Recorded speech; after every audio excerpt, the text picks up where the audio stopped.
Welcome back to JP all subject. இன்றைக்கி நம்ம இந்த வீடியோவில் என்ன பார்க்க போகிறோம்னா கரண்ட் அஃபேர்ஸ் தான் பார்க்க போகிறோம். ஃபஸ்ட் கொஷின் பாருங்கள், எஸ்சிபிஐ சமீபத்தில் எந்த புதிய டிஜிட்டல் தளத்தை அறிமுகப்படுத்தியதுன்னு கேட்டிருக்கிறாங்க.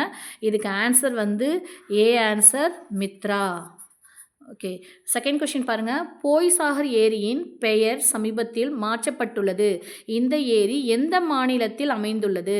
இதுக்கு ஆன்சர் என்ன அப்படின்னு சொன்னால் Rajasthan. Second answer right, Rajasthan. ஓகேவா?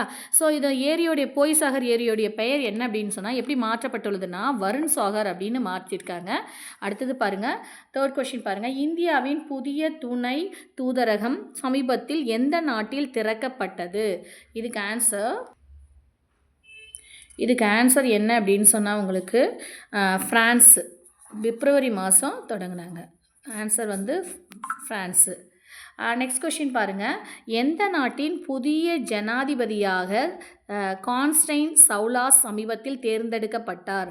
இதுக்கு ஆன்சர் கிரீஸ் நாட்டுடைய புதிய ஜனாதிபதியாக கான்ஸ்டைன் சவுலஸ் அப்படின்றவர் தேர்ந்தெடுக்கப்பட்டிருக்கிறார். அடுத்து பாருங்கள், ஐசிசி சாம்பியன்ஸ் டிராஃபி 2025க்கான நிகழ்வு தூதரக நியமிக்கப்பட்ட இந்திய கிரிக்கெட் வீரர் யார் அப்படின்னு இருக்காங்க. இதுக்கு ஆன்சர் வந்து the answer Shikhar Dhawan. Answer Shikhar Dhawan. Thank you for your வாட்சிங்.